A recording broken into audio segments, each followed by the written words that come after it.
Hola y bienvenidos a mi canal de YouTube una vez más. Hoy tenemos el caso de Johnny Gosch. Este en realidad es bastante conocido, es un caso que estuve intentando evadir durante mucho tiempo porque sinceramente estos temas no me gustan, pero es un caso muy interesante y lleno de información. Este caso lo tiene absolutamente todo y es probable que en estos 40 minutos que dura el video no pueda poner todas las cosas que realmente quisiera. Hay temas acá que deberían tener su propio video, así que imagínense qué tan difícil sería poner todo eso ahora acá mismo. Por lo tanto, en la descripción les dejo la página del caso de Johnny, es decir, la página que hizo la familia, para que puedan empezar por ahí, ya que tiene mucha información, tiene partes de la teoría principal y además tiene cosas para descargar.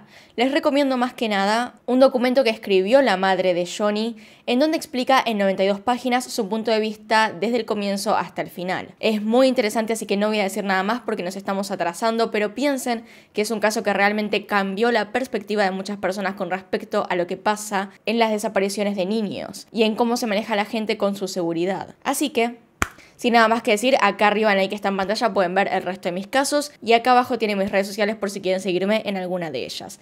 Así que sin más, comencemos.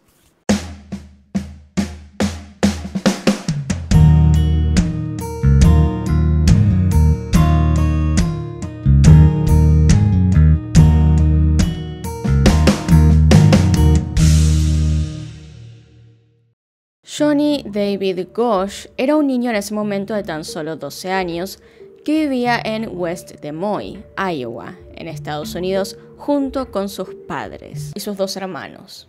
Su vida era la de cualquier niño normal, con la diferencia de que en el pequeño pueblo donde estaba, era uno de los jóvenes que entregaba los diarios. Es probable que esto ya no pase o que existan lugares pequeños todavía, pero hace años había jóvenes que se levantaban por las mañanas a hacer esto. Iban con carretitas atrás suyo dejándolos puerta por puerta. Los paper boys o los chicos que repartían los periódicos los fines de semana iban normalmente acompañados por alguien. A veces lo hacían junto con sus hermanos, tal vez con otro amigo, o la mayor parte de las veces con sus padres.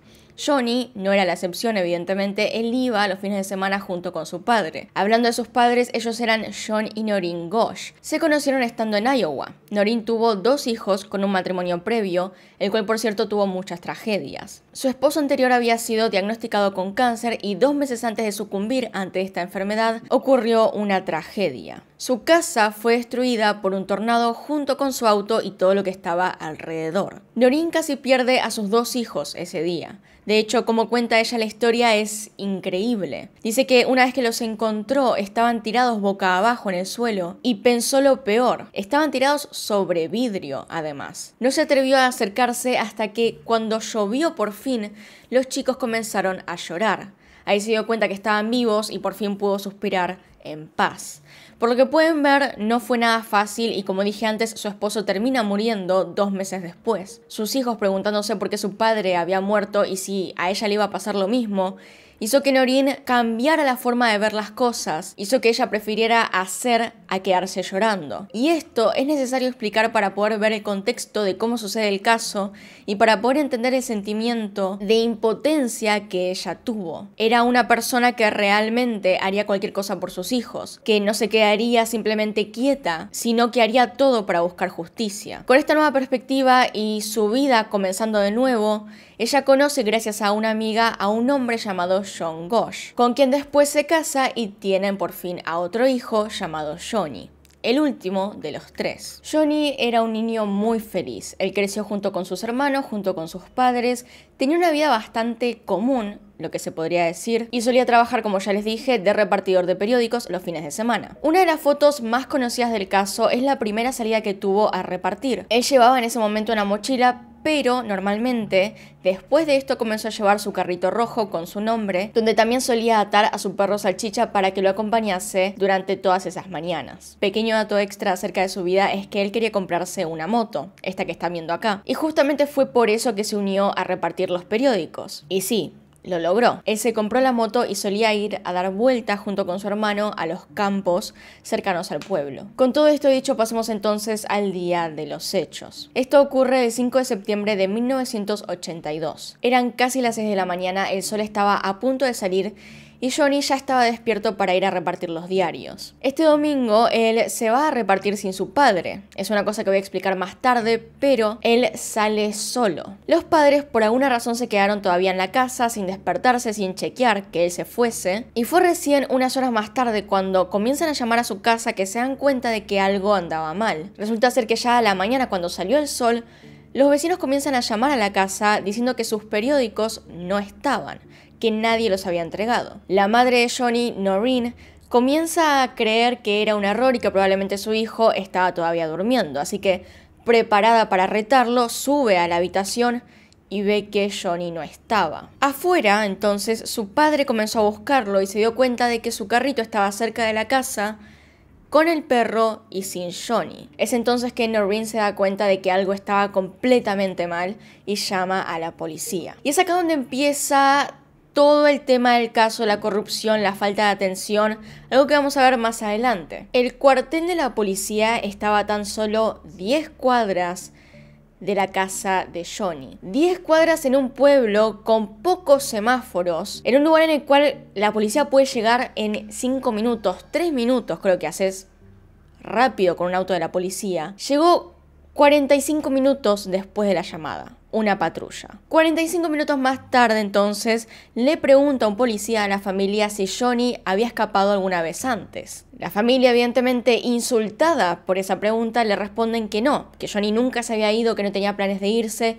y que tampoco parecía que hubiese decidido irse por su propia cuenta. Él estaba repartiendo los diarios como todas esas mañanas de fin de semana. Afortunadamente, esa misma mañana había otro adulto en las calles vigilando a los chicos. Él era el señor John Rossi. Él vio esa mañana un auto y dentro un conductor hablando con Johnny Gosch. A partir de esto comenzamos a ver que la historia gira en torno a este encuentro. Apenas el auto vio a este único adulto en la calle, dejó de hablar con Johnny, se fue, dio una vuelta en U y desapareció del área. Lo cual en realidad este hombre pensó que era un tanto extraño, porque se iba de la nada. Pero es por esto justamente que se quedó en esa esquina vigilando toda la situación. Para eso de las 6 a.m. había varias personas despiertas que pudieron relatar más o menos lo que vieron esa mañana, o lo que escucharon. Digamos que a las 5:45 a.m. Johnny estaba en la calle porque un vecino escuchó el carrito. Y acá en la pantalla les voy a mostrar el camino que él hace durante esa mañana por todos los testigos que lo escucharon o lo vieron. Como pueden observar, primero hay otro niño en la esquina contraria a Johnny, llamado Mike.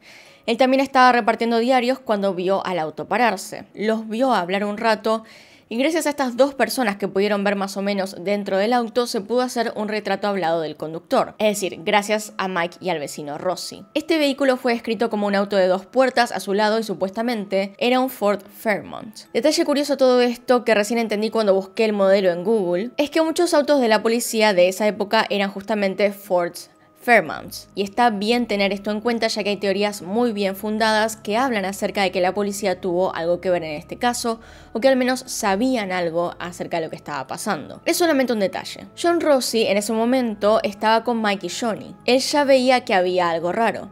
El hombre del auto, el conductor, parecía enojado, borracho, tal vez demasiado nervioso. En definitiva, algo le pasaba. Después de que el auto se va, Johnny, Mike y el hombre se juntan en la esquina. Y es ahí donde el auto vuelve a aparecer. Como pueden ver, este lugar tiene varios bosquecitos entre las calles. John Rossi cuenta que mientras Johnny se volvía a su casa, un hombre alto salió de entre uno de estos bosques. Salió entre los árboles y comenzó a seguirlo. En ese momento, 2 chicos más estaban repartiendo diarios en las calles. Y como pueden ver, se cruzan con Johnny del lado del frente. Lo saludan desde lejos y se vuelven a separar. Y es entonces que Johnny da una vuelta en la esquina y se pierde. En esa esquina, dentro de una casa, un joven logra escuchar un ruido muy extraño para esa hora desde su cuarto. Este joven escucha el ruido de una puerta cerrarse y mira por la ventana para ver a un Ford Fairmont negro y plateado irse rápido por la calle, sin detenerse siquiera en el cartel de pare. Es entonces, una vez que el auto se va, que los chicos que repartían diarios que estaban cerca de Johnny vuelven a esa esquina y solamente ven el carrito rojo. 5 testigos en total hubo que decían que Johnny había sido secuestrado, que afirmaban que hubo 2 autos y que tenían diferentes colores. Sin embargo, la policía no quería creer por alguna razón la teoría del secuestro.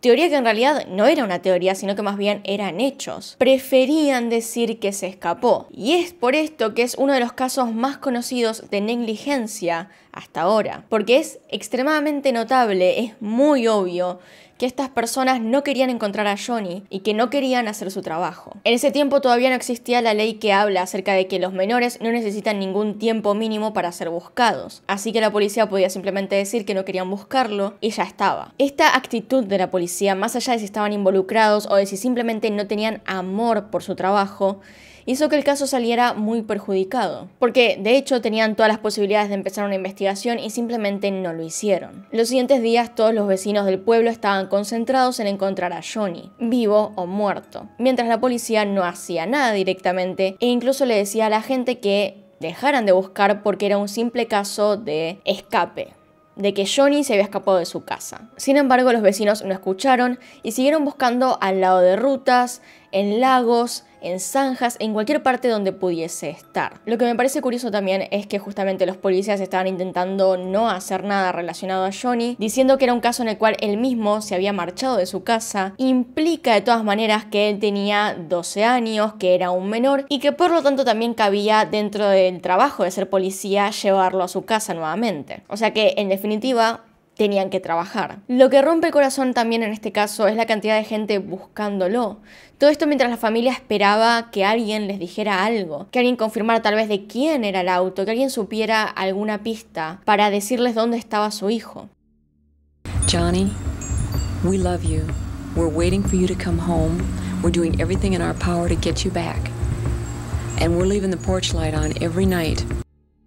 En el medio de todo esto apareció un hombre que se hacía llamar a sí mismo un psíquico y les dijo que Johnny estaba muerto y que estaba a tan solo menos de 2 metros de la casa, así que decidieron también buscar para no eliminar ninguna posibilidad. Pero como ya se pueden imaginar, Johnny no estaba en ninguna parte, ni cerca ni lejos de su casa. Para este momento era muy probable que estuviese en un lugar completamente diferente, muy lejos de su casa. Punto aparte, el FBI nunca fue contactado por la policía de este lugar, ya que según ellos no había ningún crimen para investigar. Afortunadamente había mucho apoyo a la familia e incluso se logró recaudar más de $30.000 como recompensa para cualquiera que supiera algo acerca de Johnny, o incluso para aquel que lo trajese de nuevo o por si pedían un rescate. Please contact us if you have our son. We'll work with your demands because we want him back.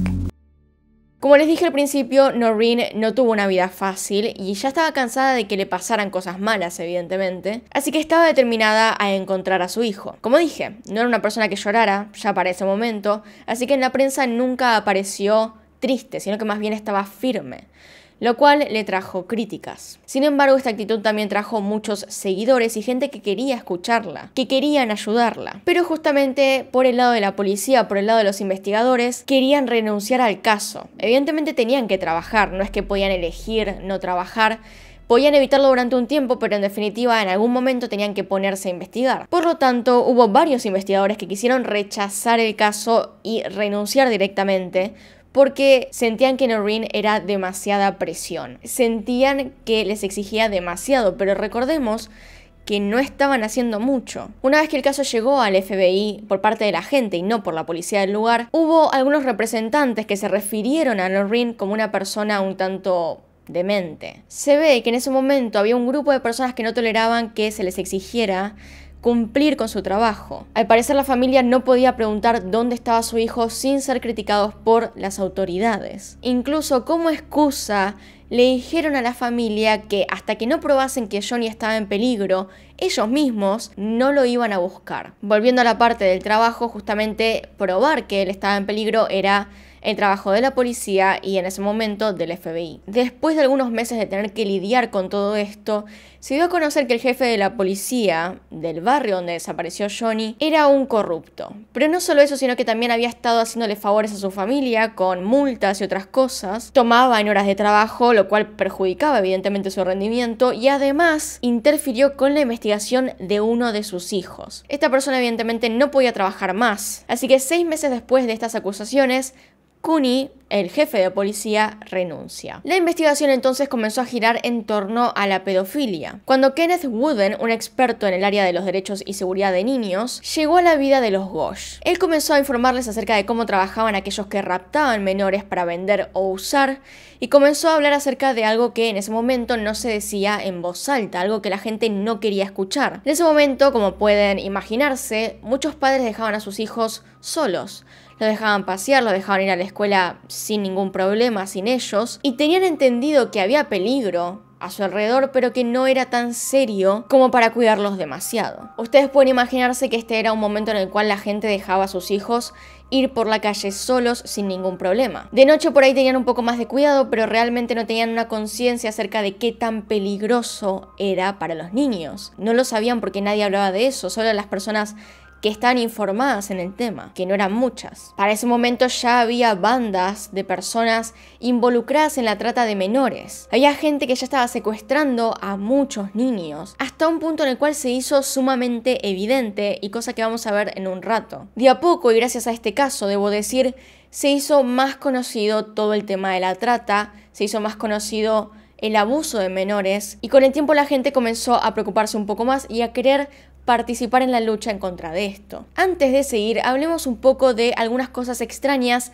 antes de la desaparición. Es algo que no sale en la mayoría de medios o en la mayoría de documentales que se hizo al respecto. Estoy hablando del documental principal que se hizo y además de las noticias. Esto que les voy a decir está contado desde el lado de Noreen en el documento del cual les hablé al principio, por eso les digo que es tan importante que lo vean, si así lo quieren. En realidad, según ella, el caso comienza 2 días antes de la desaparición. Al principio no le pareció nada demasiado extraño hasta que por fin su hijo desapareció y la policía parecía estar involucrada. El 3 de septiembre de 1982, la familia de Johnny se encontraba en un partido de fútbol de la secundaria. El hijo más grande de Noreen estaba jugando, así que habían ido a verlo. Johnny en un momento se levanta y va a comprar pochoclos a la parte de abajo, mientras sus padres se quedaban en la butaca. Durante un tiempo Johnny desapareció. No estaba, no había vuelto, tardó demasiado en ir a comprar una cosa, así que John, su padre, fue a buscarlo. Cuando lo encontró estaba abajo, al lado de los locales, pero hablando con un policía. Al encontrarlo, evidentemente, se lo llevó de nuevo para la parte de butacas. Nunca tuvo la oportunidad de preguntarle a Johnny de qué estaba hablando con el policía, pero en ese momento, de vuelta, no parecía nada demasiado extraño. Durante el resto del juego, como Johnny no quería sentarse con su familia, dejaron que se quedara abajo, pero al lado de la valla, es decir, enfrente del juego, para que los padres pudiesen verlo directamente cada vez que quisieran. Entonces se quedaron tranquilos de que Johnny estaba ahí abajo, a la vista, y se relajaron un poco. Unos minutos más tarde, cuando volvieron a verlo, Johnny ya no estaba. Nuevamente, John volvió a bajar a buscarlo y cuando lo encontró estaba con un policía otra vez abajo de las gradas, es decir, en un lugar un tanto oscuro, un tanto oculto, algo que ahí ya estaba pareciendo un poco fuera de lugar. De vuelta lo volvió a sacar, lo llevó con él a las gradas y se quedaron ahí el resto del juego. Cuando estaban saliendo, Johnny apunta hacia uno de los policías y le dice a la familia que cuando fuera grande quería ser policía y además que ese en particular había sido muy amable. Dejaron el tema ahí porque no había precedentes a esto y el sábado parecía todo normal. Cenaron, Johnny estaba contento, la verdad que no había nada extraño. Excepto que cuando Johnny se estaba por ir a dormir, le preguntó a Noreen si podía al día siguiente repartir los diarios solo. Algo que no había pasado antes, pero que es un tanto entendible desde la perspectiva de un adolescente o un preadolescente. Sin embargo, Noreen no estaba tranquila, así que le dijo que solamente podía ir con su padre. El padre estaba a punto de dejarlo ir solo, pero decidieron que no, que era mejor que fuese acompañado. Por alguna razón, Johnny al día siguiente sale solo. Su padre no lo acompañó. No tengo idea por qué, porque en realidad el padre había dicho que sí lo iba a acompañar. Y Johnny se fue a la hora de siempre, no había ninguna posibilidad de que de repente se hubiese olvidado. Y me parece demasiado conveniente a la vez. Otra cosa que Noreen dice en el documento es lo siguiente. Antes de irse a dormir, Johnny baja nuevamente a decirle a su madre que la quería mucho y que era la mejor. No tenía ninguna explicación, simplemente tal vez quería hacerlo, pero todo esto es muy casual, siendo que es horas antes de que desapareciera. Además de todo eso, un vecino del barrio afirma haber visto a un hombre 2 semanas antes de los hechos fotografiar a Johnny en su camino de la escuela a su casa. El hombre que estaba fotografiando tenía un auto, así que la persona que lo vio dio su número de placa, el número que aparecía en ese auto bien claro, y la policía lo desestimó porque supuestamente tomar fotos no es ilegal. Así que tiraron el número de la placa, tiraron el informe, no se lo quedaron y 2 semanas después Johnny desapareció. Además de todo esto, cuenta Noreen que el día de la desaparición, por la madrugada, a eso de la 1:30, ella se despierta junto con su esposo por el ruido del teléfono. Cuando el esposo atiende la llamada, dice: sí, está bien, y cuelga. Evidentemente ella le preguntó quién era, porque le contestaba, y el esposo dijo que era una llamada equivocada, que alguien había llamado a la casa por error. Sin embargo, estas llamadas estaban ocurriendo desde hacía 4 semanas, hasta el día de los hechos. Y nunca antes, según ella, su esposo se había levantado y contestado. Pero eso sostenía que estas llamadas eran del típico contestar y que la otra persona cuelgue, es decir, eran o equivocadas o tal vez de alguien jugando una broma. Sin embargo, después de que pasan los hechos, esto resulta un tanto extraño. En 1984 desaparece otro niño que entregaba diarios. Este era Eugene Martin, también en Des Moines, el lugar donde desapareció Johnny. En ese momento, él era un joven de 13 años. Su cara comenzó a aparecer junto con la de Johnny en diarios con su descripción completa. Ojos y pelo marrón oscuro, flaco, junto con su vestimenta de esa mañana. Esto, en definitiva, no podía ser una coincidencia. Lo mismo había pasado, desapareció repartiendo diarios en su ruta habitual. En definitiva, lo único que había para poder investigar este caso era un hombre a quien se lo había visto hablar con Eugene esa misma mañana. Lo increíble es que los investigadores de este caso decían que no había conexiones en lo absoluto entre los dos jóvenes. Ni siquiera hacían caso de las similitudes. Pero esto reavivó la historia de Johnny en los medios. Había muchas coincidencias entre los dos y fueron consideradas por muchas personas. A partir de estos casos es de donde viene eso de poner imágenes en los cartones de leche. Seguramente conocen esto. Fotos de ellos con descripciones breves. Esto fue idea en realidad de un diario local que comenzó a ponerlas ahí porque era una cosa que la gente usaba muy a menudo. Sin embargo, en estas historias no trajo ninguna posibilidad de encontrarlos. Nadie a día de hoy ha encontrado a estos dos chicos. En 1985 llegó algo que, de ser cierto, podría haber sido una gran pista. En realidad, a día de hoy todavía no se sabe. Esto era un billete de $1 que había caído en las manos de una persona que conocía la historia de Johnny y lo había enviado a la policía. Este billete decía: estoy vivo, Johnny Gosch. Es decir, una persona supuestamente Johnny Gosch puso en el billete que, en efecto, él estaba vivo. Cosa que podría haber sido muy importante de ser cierta. El tema es que nunca se probó que así fuera. Y la historia, una vez más, se repitió. En el 86, un chico de 14 años llamado Mark Allen desaparece en Des Moines. Nuevamente, el mismo lugar donde desapareció Johnny. Mark fue visto por última vez en Des Moines, Iowa, el 29 de marzo del 86. Vivía con su madre y 2 hermanos en el sureste de la avenida Emma. El día de la desaparición le dijo a su madre que iría a la casa de un amigo, que tan solo quedaba a una cuadra, y posiblemente vería una película con él. Lo último que hizo fue pedirle a su madre que le guardara pizza porque, según él, cuando volviera tendría hambre. La madre de Mark no se dio cuenta de que estaba desaparecido hasta el día siguiente, pensando que posiblemente se hubiese quedado en la casa de su amigo durmiendo. Cuando se dio cuenta de que su hijo no estaba en esa casa, comenzó a llamar a todo el mundo y, sin embargo, nunca lo encontró. Nadie sabía dónde estaba. Inicialmente, como en el otro caso, la policía dijo que él se había escapado, que él había buscado irse y que evidentemente no le había pasado nada más. Recién un tiempo después la policía comenzó a buscar otras teorías acerca de lo que realmente le había pasado, porque resulta que no encontraron nada indicando que él se quisiera ir de su casa. Nunca se lo volvió a encontrar. Tampoco se encontró ninguna conexión entre estos 3 chicos, además de que las edades eran similares y de que la historia es más o menos la misma. En este barrio, de repente desaparecen, principalmente después de que un auto pase por la zona. A lo que voy es que era demasiada coincidencia que pasasen estas cosas en tan pocos años. Alguien estaba haciendo desaparecer a los chicos en este lugar. Una de las pruebas más importantes en el caso de Johnny llegó 9 años después de su desaparición, por parte de Paul Bonacci, un ex convicto que había decidido confesar algo muy importante. Él dijo que ayudaba a atrapar a niños y que uno de ellos había sido justamente Johnny. La historia de Paul también era bastante trágica. Él había sido abusado desde los 6 años y por esto justamente había desarrollado varios traumas y con eso también un trastorno de personalidad múltiple, que suelen suceder como defensa para una persona cuando les pasa algo trágico de lo cual no se pueden defender, o esa es la historia breve de cómo aparece una personalidad múltiple. Debido a lo que pasó, además, se convirtió también en un agresor sexual, por lo cual tuvo que estar en prisión durante varios años. Según él, es a partir de una de estas personalidades múltiples que descubre lo que le pasó a Johnny y que él había estado ahí.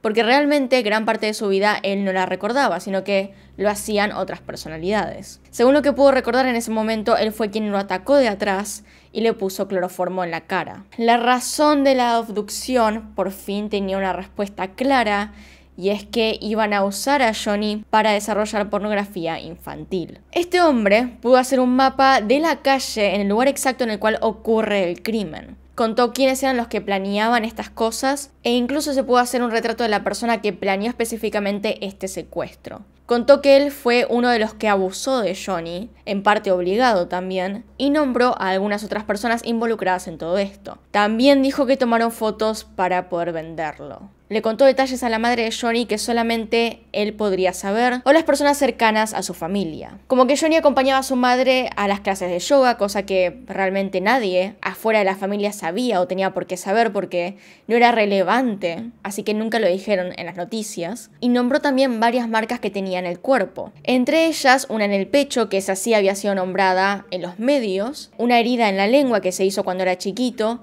una quemadura en la pierna, y también habló sobre su personalidad, cómo actuaba cuando estaba nervioso o enojado. Cosa que la madre reconoció perfectamente, ella está bastante segura de que este hombre está diciendo la verdad a día de hoy. Y de hecho, evidentemente él en ese momento cuando se hace la entrevista se lo puede ver bastante perturbado, se lo puede ver muy molesto. En ese momento él todavía no había recibido suficiente ayuda, así que se lo veía bastante mal. Sin embargo, él sigue vivo, sigue hablando de este caso y de todo lo que le pasó, y se puede oír en su voz, se puede ver en cómo relata las cosas, en la seguridad que tiene, que está diciendo la verdad y que evidentemente conoció a Johnny. Además, en ese momento sabía de muchos detalles que no habían salido a la luz por ningún medio. Se esperaba que se siguiera investigando entonces por este lado. Se esperaba que los investigadores del caso vieran esto como una gran posibilidad.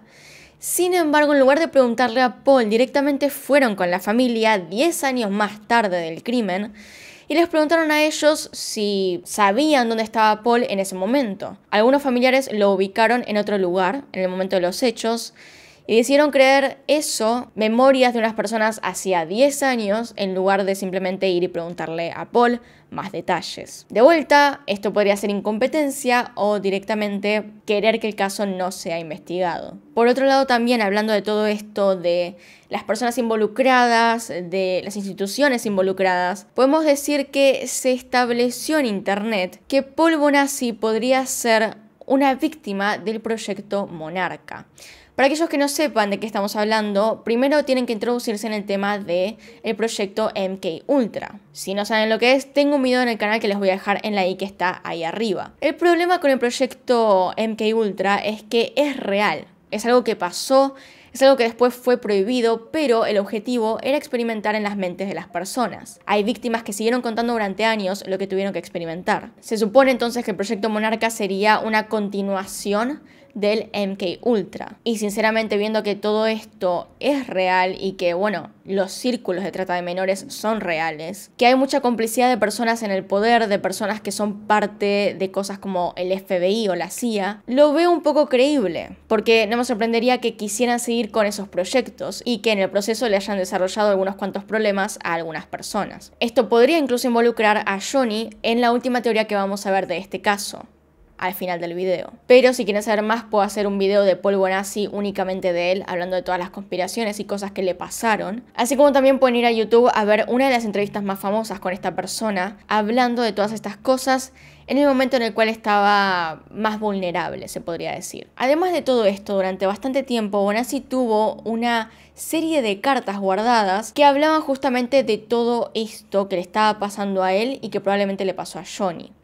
Hablaba de los grupos justamente pederastas, hablaba de ex miembros de todos estos círculos. Encima de todo esto, Paul guardaba cartas que le habían mandado exmiembros de estos círculos, específicamente del Anillo de Franklin, del cual él había sido partícipe. Lo único que voy a decir ahora mismo es que había mención en las cartas de una persona con las siglas JG. Bonassi dijo que esto era referido a Johnny Gosch. Los detalles finales de todo eso los voy a mencionar recién en las teorías, así que pasemos a la última parte de este video. En 1992, por parte de algunas personas interesadas, de parte del programa America's Most Wanted, se buscó encontrar la verdad de lo que decía Paul Bonassi. Se lo intentó escuchar una vez más, se intentó comprobar lo que estaba diciendo, ya que él tenía muchísimas historias para contar. Una de ellas hablaba justamente de un lugar al cual llevaban a los niños a hacer cosas terribles o a venderlos. Era una casa en el medio de la nada en California. Así que este programa, que tenía mucho público y muchos recursos,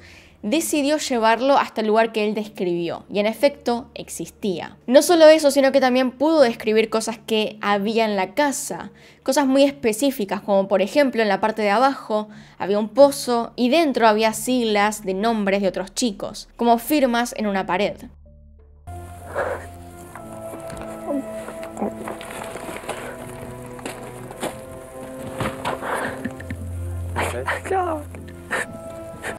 Toda la casa en realidad era evidencia pura. De hecho, uno diría que se podría usar para tener un caso firme acerca de lo que le pasó a Paul. Sin embargo, no había nada concreto. Mientras que él tenía nombres, al parecer no alcanzaban. Tenía cartas que hablaban de estos temas y al parecer tampoco alcanzó. Era como si no tuviese nada concreto, pero a la vez tuviese toda una historia que contar. Y esto hizo en ese momento que nadie pudiese hacer nada por él. Así que esto durante un tiempo se volvió a descartar. Justamente después de pelear mucho por este caso, Paul pudo llevarlo a juicio. Y evidentemente la madre de Johnny Gosch estuvo ahí y tuvo que declarar. Y acá es donde viene una de las partes más controversiales de todo este caso en cuanto a lo que cuenta Noreen. El juez la llevó al estrado y le preguntó si alguna vez había visto a su hijo en ese tiempo que había estado desaparecido. Al principio ella no contestó, pero el juez le recordó que estaba bajo juramento y que no podría mentir. Si mentía tendría consecuencias, así que ella confesó que sí lo había visto, que Johnny había llegado nuevamente a su casa y que le había pedido que no contase nada, por su seguridad. Noreen comienza a contar en el juicio que una tarde de 1997, un hombre comenzó a tocar a la puerta de su casa. En realidad era bastante joven. Tocaba insistentemente, así que ella le abrió y este hombre estaba en la puerta junto a otra persona sin identificar. Cuando lo vio, al principio no lo reconoció hasta que le vio los ojos. Se dio cuenta de que era Johnny. Ella le preguntó quién era y él le dijo: mamá, Johnny. La conversación que tuvieron dentro de la casa duró 1 hora o 1 hora y media. Él se tenía que ir rápido, pero en ese tiempo le contó una gran parte de lo que le había pasado. Ella misma dice que probablemente él no le contó todos los detalles, porque al estar hablando con ella, con su madre, tal vez sintió algo de tristeza, o tal vez simplemente no quería contarlo, porque implicaba muchas cosas que probablemente no serían nada buenas. Comenzó a contarle justamente todo esto del tráfico de menores, cómo funcionaba. También le dijo algo que es muy importante para entender dónde está el caso ahora. Y es que a la mayoría de estos chicos les hacían hacer cosas ilegales para que no pudiesen después ir con la policía. Porque justamente si iban con ellos tendrían que confesar todo lo que hicieron e irían también a prisión. Noreen intentó llamar para pedir ayuda, intentó llamar justamente a familiares, a personas de confianza, pero Johnny y el joven que estaba con él se enojaron bastante. Además de esto, también hay que mencionar que mientras él contaba la historia, veía cada tanto como buscando aprobación a esta persona que estaba con él. Le dijo a Noreen que no podía revelar que había estado ahí porque lo podrían perseguir, porque de hecho lo estaban persiguiendo y él intentaba proteger su vida. Durante 2 años ella se guardó esta información justamente para proteger a su hijo. Hay personas que no le creen, hay personas que sí le creen, pero lo importante a reconocer acá es que dijo esto durante un juicio y no, por ejemplo, en las noticias, en la televisión. Después fue a la televisión a aclarar todo esto, pero ya había sido noticia por todas partes. Una vez que salió del juicio, todo el mundo ya lo sabía. Por último, en el 2006, Noreen recibió algunas fotos de chicos atados, con las bocas tapadas. No voy a ponerlas porque sinceramente no es lindo, no es que sean gráficas realmente, pero son chicos menores atados y sinceramente no los quiero volver a ver. Y supongo que hay muchas personas que tampoco lo quieren volver a ver, pero es fácil de imaginar. Había 3 chicos en una cama atados y después había varias fotos de un chico atado y amordazado. Según Noreen, la foto del chico individual, es decir, el chico que estaba apartado de los otros, era su hijo. Se parecía bastante y acá creo que puedo poner la foto de la cara del chico para que vean más o menos a lo que me refiero. Se parecen ciertamente, son parecidos en algunos rasgos, pero jamás se pudo probar que definitivamente era él. La policía lo que hizo fue buscar a los chicos, justamente estas fotos, para comprobar lo que estaba pasando. Y resulta que supuestamente los encontraron. Según los investigadores, de forma oficial se puede decir que estos chicos simplemente estaban jugando a escaparse de las ataduras. ¿Por qué se tomaron fotos, diferentes fotos acostados en la cama? No tengo idea. Pero supuestamente estaban jugando, fueron identificados y no pasó nada. El único problema es que el último chico, el chico que aparecía individualmente en las fotos, el que se parece a Johnny, nunca fue encontrado. Y si es verdad el hecho de que estaban atados jugando simplemente, entonces, ¿por qué no se lo identificó? Porque fácilmente podría ser un amigo de estos chicos. Es un poco extraño cómo llegaron a esa resolución, pero bueno, será tema para otro día, en alguna actualización si la hay. Sinceramente, viendo todo lo que hemos dicho antes en este video, las primeras dos teorías que les tengo que decir son un poco una falta de respeto, pero están ahí, hay gente que las cree, y debo decirlas simplemente por eso. Las dos teorías de las que estoy hablando son que Johnny se escapó de su casa por voluntad propia, dejando a su perro atado, o que lo raptó una persona desconocida. Que sería en parte verdad, es una persona que él no conocía definitivamente, pero digamos que no tiene nada que ver con el resto de las cosas que vimos. Es decir, que no lo raptó a alguien que tuviese un círculo de trata de menores, sino que más bien lo raptó a alguien que quería abusar de él, sin ninguna clase de conspiración detrás. Ahora, ¿por qué digo que esto es una falta de respeto? Bueno, porque hubo dos autos, primero que nada en la escena, hubo varias personas involucradas y hay gente dentro del FBI, así como también dentro de la policía de esos lugares, que estuvo involucrada claramente, que es que ni siquiera es una teoría, no es que es una conspiración, es que es completamente obvio. Mucha gente que renunció, que quería renunciar, que fueron despedidos de su trabajo, y el FBI ocultando justamente este error que se había cometido en la seguridad de la institución. Lo que quiero decir es que probablemente el conjunto del FBI completo no tenga nada que ver con el caso, sino que más bien un grupo de personas en su momento supo utilizar los recursos dentro del FBI para poder hacer cosas de este estilo. Que probablemente gente que trabajaba ahí haya tenido que ver con círculos de pedofilia, con corrupción y con tantas otras cosas. Y que ahora mismo el FBI quiere ocultar eso por el bien de su reputación. Entonces veamos la tercera teoría, que sería la del círculo de Franklin, que es justamente un círculo de pedofilia. Esta en realidad es la teoría de Paul Bonacci, quien indicaba la conexión de este círculo con justamente el caso de Johnny y de tantos otros que hemos hablado en este mismo video. Este círculo específicamente se ubicaba en Omaha, que queda cerca de donde estaba Johnny y de los otros chicos. Y justamente para hablar de todo esto tenemos que mencionar las cartas que él guardaba, las cartas de ex miembros que mencionaban algunas cuantas cosas. En estas se mencionaba a un tal Emilio, a alguien llamado el Cole, y aludían a los secuestros de los que hablamos de Eugene Martin y Mark Allen, así como también de justamente lo que les dije antes, un chico llamado JG. Pero esto se vuelve aún más raro supuestamente porque el Cole, la persona hasta la cual se referían con ese nombre, era en realidad el coronel, o más bien un hombre llamado Michael Aquino. Él era un oficial del ejército de los Estados Unidos especializado en guerras psicológicas. Se desempeñó como teniente coronel en inteligencia militar. Y además, él era conocido como un satanista, un sacerdote satánico y el fundador y líder del templo de Set. Su esposa, Lilith Sinclair, también al parecer era líder de este culto satánico. El tema es que también se lo menciona como un seguidor de Anton LaVey, fundador de la Iglesia de Satanás. Y acá está mi problema justamente por lo cual quería dejar toda esta información para el final.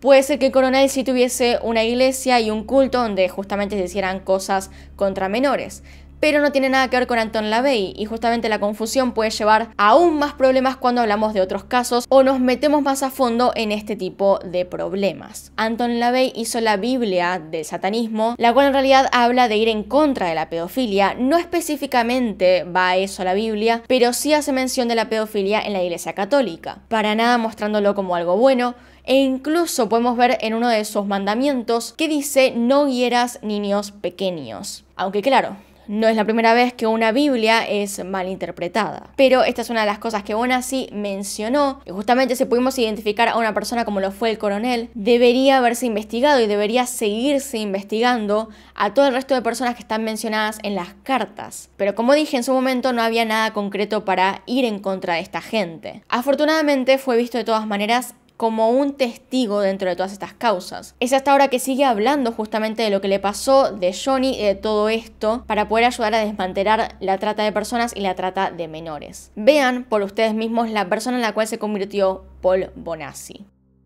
Johnny truly believes that the reason they don't want him coming out is because he knows too much information, which is why he believes that if he ever comes out, he'd be killed immediately, or he would disappear. Uno de los más implicados dentro de todo esto fue Larry King. Paul lo acusó de ser él quien justamente le provocó todos estos traumas y el que lo metió en este círculo. En un principio Larry no se lo condenó bajo ninguna causa. Él no fue visto como culpable de nada durante muchísimo tiempo y dado esto en los 90 Paul decidió denunciarlo y llevarlo a corte. Sin embargo, Larry King nunca se presentó. And a federal investigation showed he'd stolen $40 million, but the money trail led quickly to the original allegations of child abuse. They didn't ask me very much about Larry King. They treated the allegations that I made about the people who abused me almost like a joke. Más allá de eso, era evidente que Paul había tenido varios traumas, había estado bastante mal y había sido vinculado con todas estas cosas de las cuales él realmente no quería ser parte. Así que el juez supuestamente le concedió una compensación de $1 millón, que jamás le fue dada. El círculo de Franklin, de todos modos, fue oficialmente desmantelado hace unos años, por el 2012 al 2013. Pudieron al menos desmantelar una parte, no se sabe si está todo completamente, pero por lo menos se pudo recuperar a 100 niños que estaban siendo abusados y vendidos. Y sinceramente creo que la lucha de la familia por Johnny tuvo mucho que ver en estas cosas, porque abrió un diálogo que antes estaba completamente cerrado, estaba oculto de la mirada del público. Ahora, en cuanto a lo que les mencioné antes, hay una última teoría y es que dicen que Johnny pudo ser parte del proyecto Monarca y que alguien le haya hecho cambiar la cabeza, le haya hecho cambiar la memoria para transformarlo en Jeff Gannon. Una persona que está vinculada a la prostitución y que apareció casi de la nada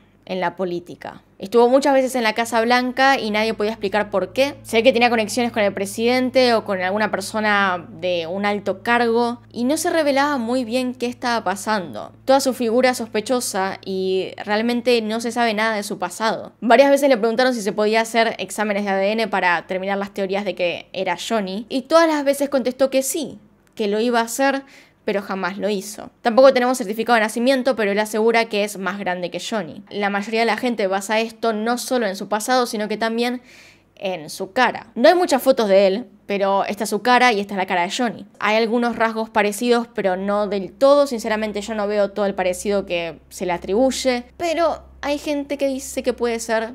Además, la persona en general es muy sospechosa, pero no quiere decir que sea Johnny. Sin embargo, entra la teoría justamente de que tal vez bajo el proyecto Monarca haya sufrido de un cambio de memoria. No voy a profundizar demasiado esta teoría porque sinceramente no le encuentro demasiada base, pero pueden ustedes investigarlos. Ahí tienen a la persona, ahí tienen el nombre, búsquenlo en internet y métanse en ese agujero de preguntas enormes que hay en los foros. Creo que en Reddit debe haber un montón de cosas acerca de esta teoría, así que tienen para rato. Hablemos de la actualidad. La madre siguió su camino, siguió buscando respuestas y después de que encontró a su hijo y lo dejó ir, siguió ayudando a otras familias que pasaban por la misma situación y explicándoles lo que suele pasar en estos casos. A su vez, enseña yoga desde hace más de 40 años y en 1993 se separó de su esposo, aunque, según vi, se respetan mutuamente. Su esposo le tiene una gran admiración al parecer.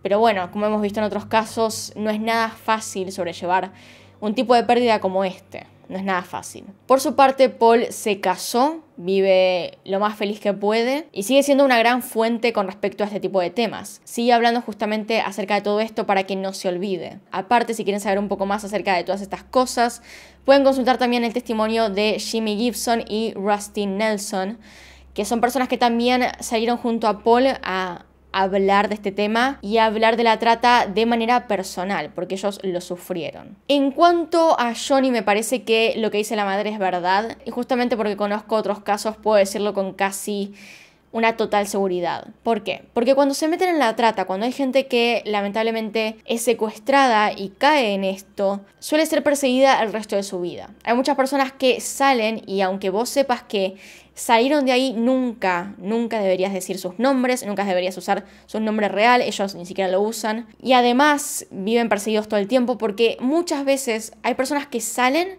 y los vuelven a encontrar. Podemos decir que hay casos en los cuales la policía no encuentra cosas o tarda mucho. Bueno, no. Los que están involucrados en la trata hacen parecer todo el tema de la investigación una pavada. Persiguen a la gente, la traen de vuelta. Hay gente que logró escapar y que el resto de su vida va a tener que seguir huyendo de todo esto. Puedes filmar, no puedes grabar, no puedes básicamente contactarte con ellos con su nombre real en lo más mínimo, porque corren peligro, simplemente por eso. Hay muchos casos de ese estilo. Nunca nombré ninguno en el canal de gente que haya sobrevivido a la trata, pero existen varios. Y son terribles las historias que cuentan. En cuanto si quieren saber más información al respecto de todo esto, empiecen si quieren por la página de Johnny Gosch, es su nombre.com, es decir, johnnygosch.com, y ahí van a ver, además de las teorías y la historia, una parte que es de descargas. Ahí se pueden descargar el archivo del cual les hablé al principio y en la mitad del video, de 92 páginas explicando la historia de Noreen personalmente, o directamente les voy a dejar el link abajo en la descripción de ese PDF para que vayan a verlo si tienen ganas. Es muy interesante. Así que bueno, sin nada más que decir, acá se termina el caso. Evidentemente, si tienen otra teoría o algo que aportar, por favor déjenlo en los comentarios, que los leo. Pero bueno, ya alejándome del caso, vamos a ponerlo a un lado y relajar. Acá al costado están mis Patreons, gracias por apoyarme a través de esa plataforma. Si quieren saber más, abajo está el link. Y lo que hice recientemente fue poner un nuevo tier, o sea, una nueva recompensa, digamos. Esta nueva recompensa no solo tiene lo previo, que sería poder ver los videos antes de que salgan en YouTube, sino que además tienen también previos guiones que voy a ir poniendo con respecto a la demanda que tengan, supongo. Me pueden pedir el guión que quiera que suba y lo subo ahí, porque hay mucha gente que necesita ver por ahí más detalles o le gusta leer ese tipo de cosas y sinceramente pienso que es interesante también poder leerlo. Además tienen bastantes fuentes en esos guiones porque suelo dejar los más importantes ahí. Suelo dejar los links a las páginas que visito, etcétera, ahí. Y supongo que también sirve para la persona que no entienda muy bien, por ejemplo, mi español latinoamericano, argentino y quiera leer todo con calma y tranquilidad. Así que bueno, ya saben, está ahí en Patreon. Por otro lado, acá tienen un video nuevo, acá tienen un video recomendado. Se pueden suscribir haciendo clic en mi cara y nos vemos en otro video. Adiós.